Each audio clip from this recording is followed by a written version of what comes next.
I wrote a description for this video about what this live stream is about, and I was basically talking about being a friend of Bill Wilson, which a lot of people know what that is. Past year, I've been going to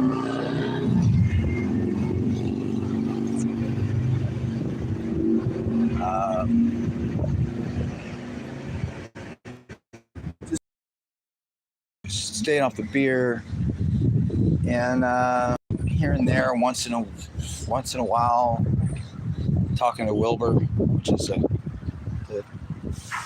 beautiful, wonderful sativa plant that God put on our planet just to enjoy in moderation, more than moderation, but sparingly, like a spice. And I was taught that as a kid, and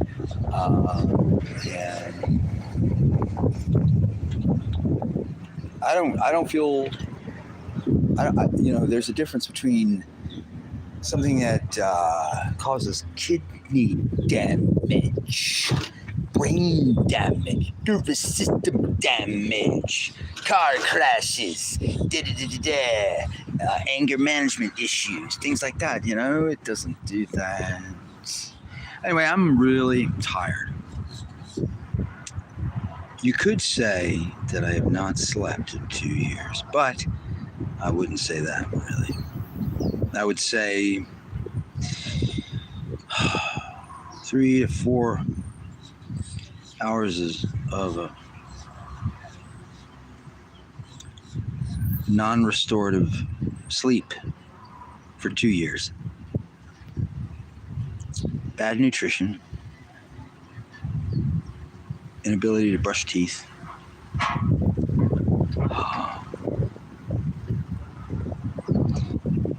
constant suspicious alertness, being in fear even when I sleep.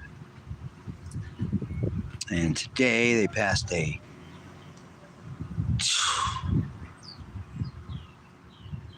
torture of Guantanamo passed that law saying that third-degree felony to sleep if you're homeless.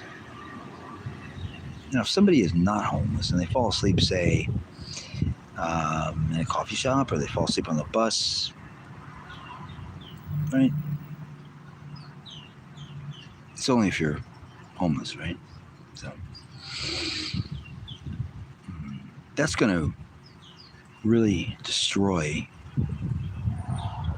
a lot of people's lives that are struggling, and it is really not productive to have that kind of disgusting attitude towards those who have fallen from grace, and now it really makes me upset. But yeah, I am not drinking, and I'm glad I'm here. I'm very tired. I'm gonna go play guitar. I hurt my hand last week, in my right hand. I haven't been able to. I think it was about 2 weeks ago. I woke up on this bench that I sleep, the benches that are on the beach crossovers, and I'm in a different one every night, and my arm was hanging off the bench. I was laying on my back, and my arm was completely numb. Something happened with the pinched nerve in my shoulder, and my hand, top of my hand is completely numb, and I couldn't hold anything with my hand. My right hand did not function. I had to police up everything that I had with one arm, get on my bike with one arm. It was just really insane. But it's coming back, but not completely. There's the top of my hand, you could probably still put a cigar out on top of my hand and I wouldn't feel it.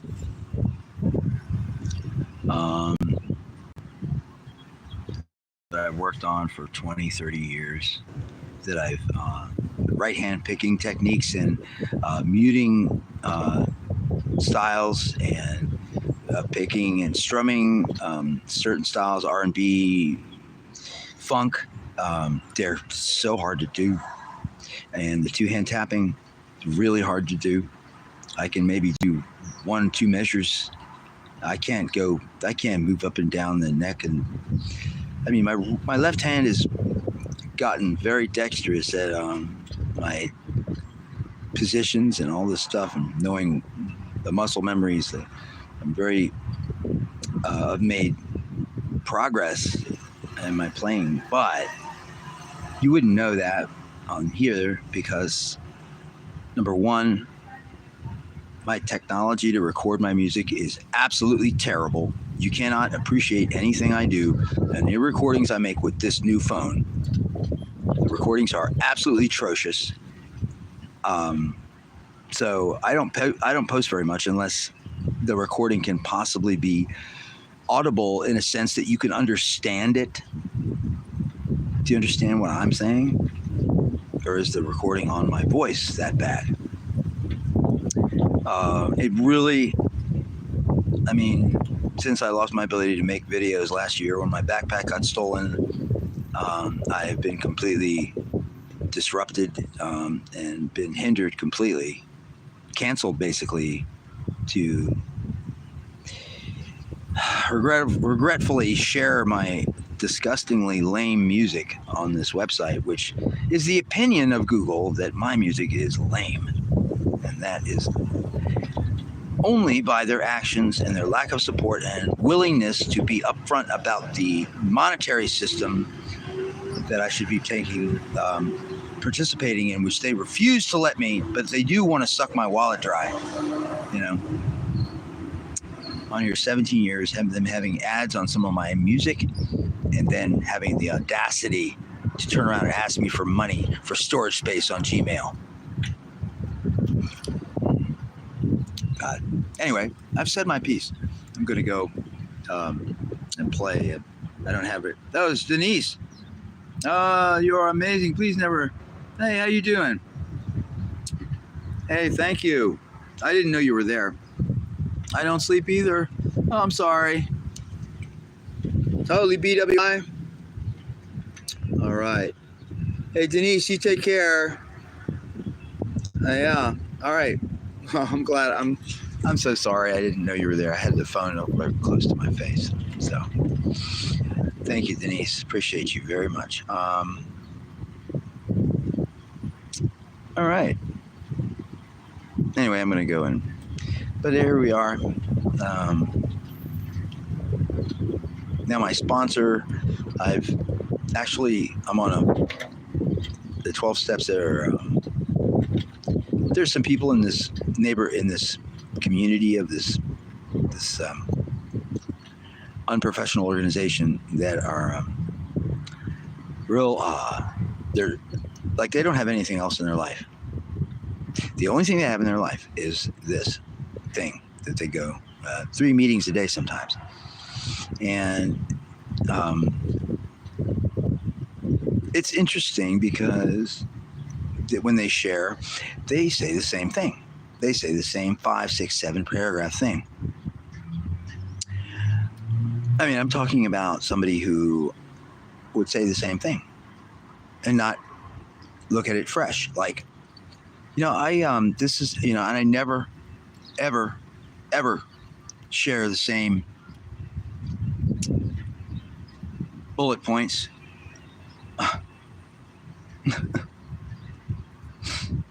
Because I'm really sharing. I'm sharing in the moment. I'm sharing, what's going on, what happened last night, what's going on for me in being sober.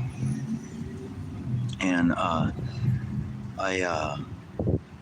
did get a little bit of gruff a few months ago from this one lady who, like, well, if you do that, then you're not sober. I said, I haven't smoked in 3-4 weeks. I'm as sober as not a judge. Judges get out, get drunk.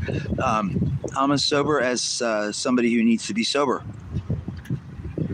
And I said it's a family thing. It's a ancestry thing. This is something that my family has done. And it's something that I was raised to respect and be sparing with. She didn't understand that at all. So these people are out of control when they do stuff. That's not my fault. That's not my responsibility. I am my responsibility. I can't baby other people. And if they want to baby me and monitor me, they're not supposed to try to be president or a cop or something of this nature, or some kind of demonstrative order barker, right? So I have some problems that are coming here this way, and it's going to be very hard. I have to move my things out of a storage unit somewhere else, and I don't know where I'm going to go. Don't know where I'm going to take them. As usual, in any situations like this, people who you think are helping you, when they are unable to help you, that could put you even worse than before they helped you. And I'm trying to avoid that pitfall in this case. I mean, this gentleman offered me a job. I took the job, and then he let me go after half a day because I was talking about my hand being numb. He just told me to go. I didn't say I wanted to go. And then he says, "Oh, you quit." I didn't quit. And he's standing there looking me right in the eye, and I'm thinking, is this guy gaslighting me? Is he playing with me like a cat toy? Because doesn't he understand?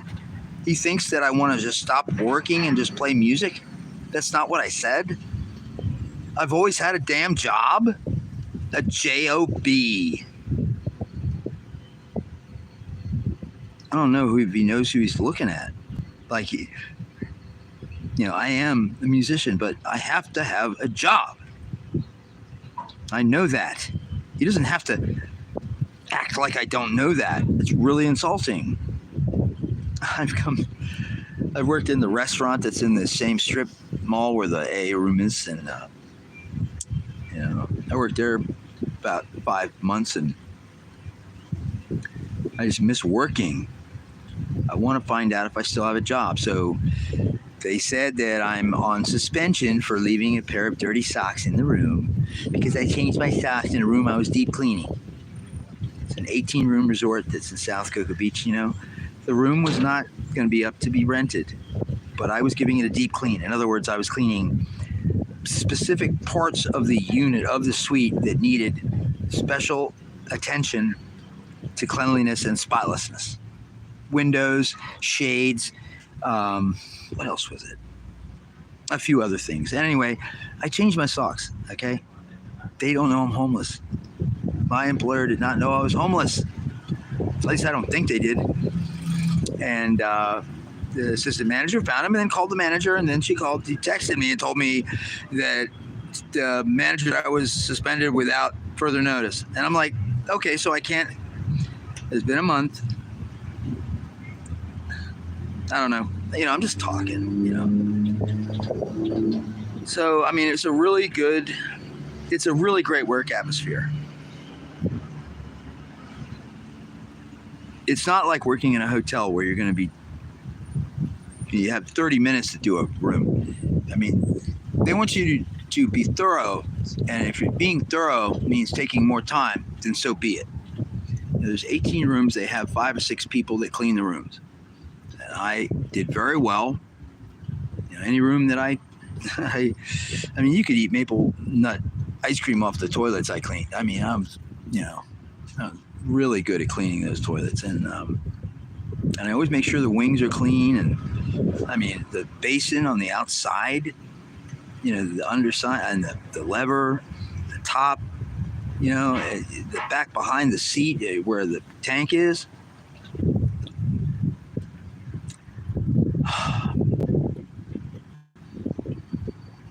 I don't mind sand in the shower anymore, by the way. It doesn't bother me at all.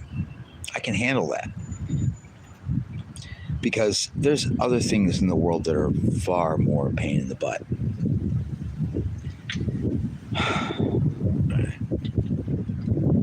I'm glad that I had this opportunity to speak my mind. Maybe I was told to go and see the honcho Friday. But I don't know. Also, the parrot's gone. I had taken some pictures and filmed little videos of this guy. His name was Burball.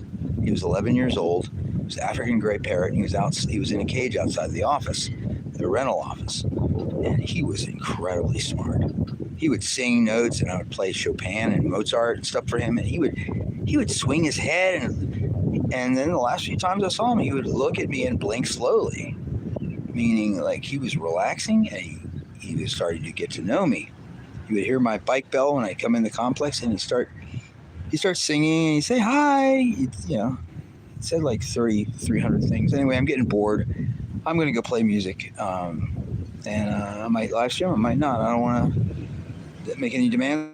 But hey, man, please come back and please help me on my PayPal if you can.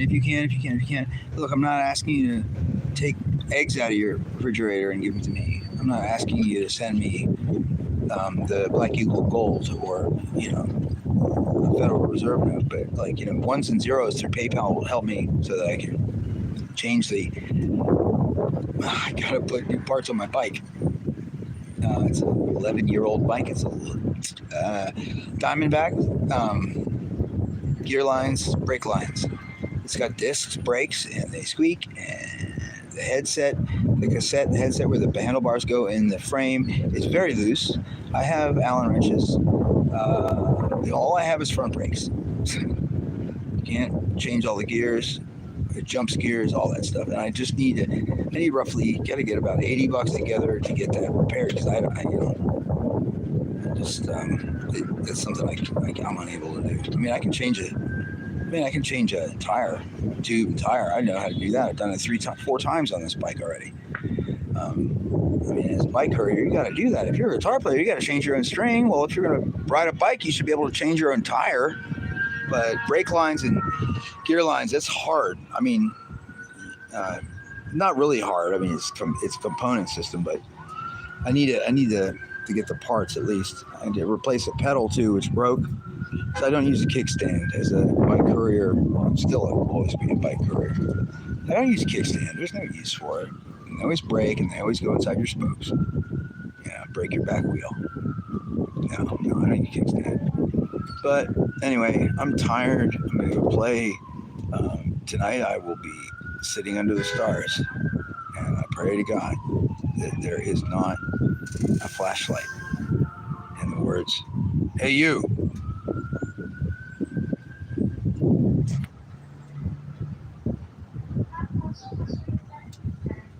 What are you doing there?